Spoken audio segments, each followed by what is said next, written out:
जय हिंद दोस्तों, आप देख रहे हैं डीके न्यूज। प्रधानमंत्री नरेंद्र मोदी ने आज बुधवार को उत्तर प्रदेश स्थित कुशीनगर को अंतर्राष्ट्रीय हवाई अड्डे की सौगात दी। 589 एकड़ में 260 करोड़ की लागत से बने इस हवाई अड्डे के लोकार्पण के साथ उत्तर प्रदेश सर्वाधिक हवाई अड्डा वाला प्रदेश बन गया है।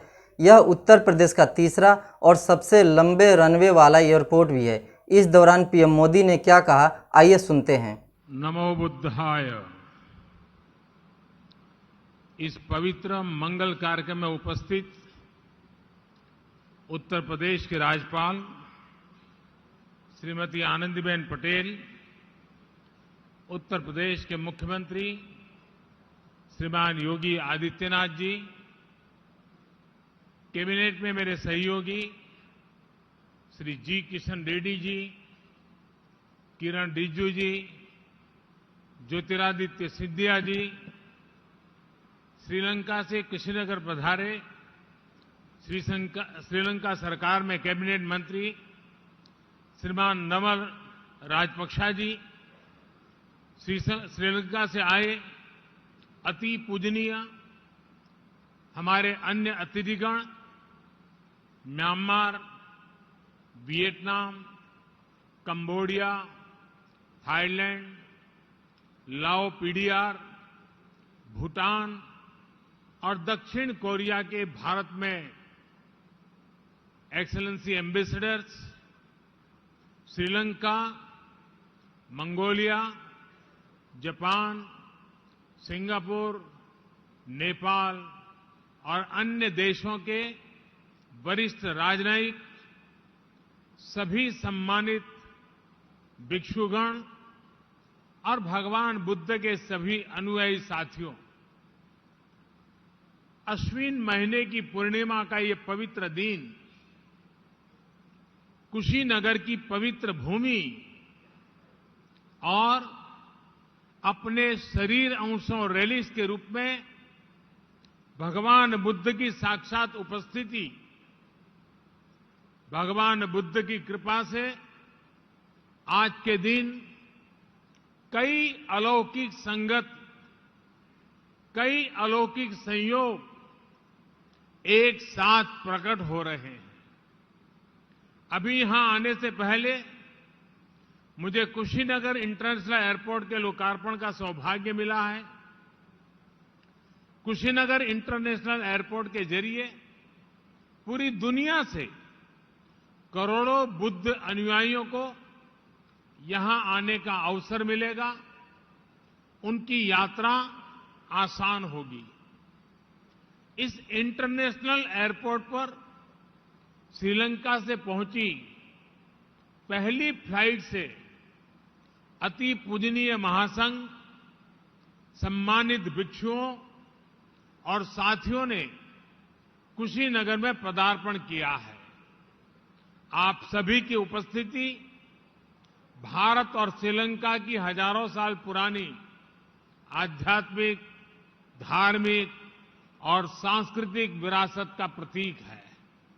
साथियों, हम सभी जानते हैं कि श्रीलंका में बौद्ध धर्म का संदेश सबसे पहले भारत से सम्राट अशोक के पुत्र महेंद्र और पुत्री संघमित्रा लेकर गए थे। माना जाता है कि आज के ही दिन अरहत महिंदा ने वापस आकर अपने पिता को बताया था कि श्रीलंका ने बुद्ध का संदेश कितनी ऊर्जा से अंगीकार किया है। इस समाचार ने विश्वास बढ़ाया था कि बुद्ध का संदेश पूरे विश्व के लिए है, बुद्ध का धम्म मानवता के लिए है। इसलिए आज का ये दिन हम सभी देशों के सदियों पुराने सांस्कृतिक संबंधों को नई ऊर्जा देने का भी दिन है। मैं आप सभी को बधाई देता हूं कि आप आज भगवान बुद्ध के महापरिनिर्वाण स्थल पर उनके सामने उपस्थित हैं। मैं श्रीलंका और दूसरे सभी देशों से आए हमारे सम्मानित अतिथिगणों का भी हार्दिक स्वागत करता हूं। हमारे जो अति पूजनीय महासंघ हमें आशीर्वाद देने के लिए उपस्थित हैं, उन्हें भी मैं आदरपूर्वक नमन करता हूं। आपने हम सबको भगवान बुद्ध के अवशेष स्वरूप रेलिक्स का दर्शन का सौभाग्य दिया है।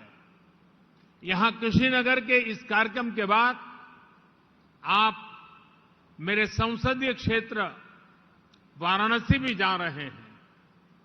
आपकी पवित्र चरण रज वहां भी पड़ेगी, वहां भी सौभाग्य लेकर आएगी। साथियों, मैं आज इंटरनेशनल बुद्धिस्ट कॉन्फेडरेशन के सभी सदस्यों को भी बधाई देता हूं। आप जिस तरह आधुनिक विश्व में भगवान बुद्ध के संदेश को विस्तार दे रहे हैं, वह वाकई बहुत सराहनीय है। आज इस अवसर पर मैं अपने पुराने सहयोगी श्री शक्ति सिन्हा जी को भी याद कर रहा हूं। इंटरनेशनल बुद्धिस्ट कॉन्फेडरेशन के डीजी इसके तौर पर कार्य कर रहे शक्ति सिन्हा जी का कुछ दिन पहले ही स्वर्गवास हुआ है। भगवान बुद्ध में उनकी आस्था, उनका समर्पण हम सब के लिए एक प्रेरणा है। साथियों, आप सभी जानते हैं, आज एक और महत्वपूर्ण अवसर है। भगवान बुद्ध के तुलसीता से वापस धरती पर आने का। इसलिए आश्विन पूर्णिमा को आज हमारे भिक्षुगण अपने 3 महीने का वर्षावास भी पूरा करते हैं। आज मुझे भी वर्षावास के उपरांत संघ भिक्षुओं को चीवर दान का सौभाग्य मिला है। भगवान बुद्ध का ये बोध अद्भुत है, जिसने ऐसी परंपराओं को जन्म दिया। बरसात के महीनों में हमारी प्रकृति, हमारे आसपास के पेड़ पौधे नया जीवन ले रहे होते हैं। जीव मात्र के प्रति अहिंसा का संकल्प और पौधों में भी परमात्मा देखने का भाव, बुद्ध का ये संदेश इतना जीवंत है कि आज भी हमारे भिक्षु उसे वैसे ही जी रहे हैं। जो साधक हमेशा क्रियाशील रहते हैं, सदैव गतिशील रहते हैं, वो इन 3 महीनों में ठहर जाते हैं, ताकि कहीं कोई अंकुरित होता हुआ कोई बीज कुचल न जाए, निखरती हुई प्रकृति में अवरोध न आ जाए। ये वर्षावास न केवल बाहर की प्रकृति को प्रस्फुटित करता है, बल्कि हमारे अंदर की प्रकृति को भी संशोधित करने का अवसर देता है। साथियों, धम्म का निर्देश है, यथापि रुचिरम पुप्खम मणमंतम सुगंधकम एवं सुभाषिता वाचा सफला होती कुब्बतो। अर्थात अच्छी वाणी और अच्छे विचारों का अगर उतनी ही निष्ठा से आचरण किया जाए तो उसका परिणाम वैसा ही होता है जैसा सुगंध के साथ फूल। क्योंकि बिना आचरण के अच्छी से अच्छी बात बिना सुगंध के फूल की तरह ही होती है। दुनिया में जहां जहां भी बुद्ध के विचारों को सही मायने में आत्मसात किया गया है, वहां कठिन से कठिन परिस्थितियों में भी प्रगति के रास्ते बने हैं। बुद्ध इसलिए ही वैश्विक है क्योंकि बुद्ध अपने भीतर से शुरुआत करने के लिए कहते हैं। भगवान बुद्ध का बुद्धत्व है sense of unlimited sense of ultimate responsibility, अर्थात हमारे आसपास, हमारे ब्रह्मांड में जो कुछ भी हो रहा है, हम उसे खुद से जोड़कर देखते हैं, उसकी जिम्मेदारी खुद लेते हैं। जो घटित हो रहा है उसमें अगर हम अपना सकारात्मक प्रयास जोड़ेंगे तो हम सृजन को गति देंगे। आज जब दुनिया पर्यावरण संरक्षण की बात करती है, क्लाइमेट चेंज की चिंता जाहिर करती है, तो उसके साथ अनेक सवाल उठ खड़े होते हैं।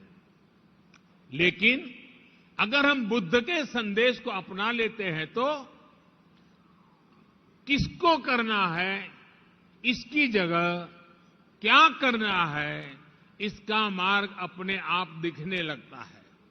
साथियों, हजारों साल पहले भगवान बुद्ध जब इस धरती पर थे तो आज जैसी व्यवस्थाएं नहीं थी, लेकिन फिर भी बुद्ध विश्व के करोड़ों करोड़ लोगों तक पहुंच गए, उनके अंतर्मन से जुड़ गए।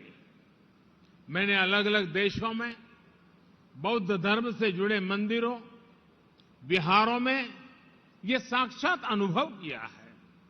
मैंने देखा है कैंडी से क्योटो तक, हेनोई से हम्बनटोटा तक भगवान बुद्ध अपने विचारों के जरिए मठों, अवशेषों और संस्कृति के जरिए हर जगह है।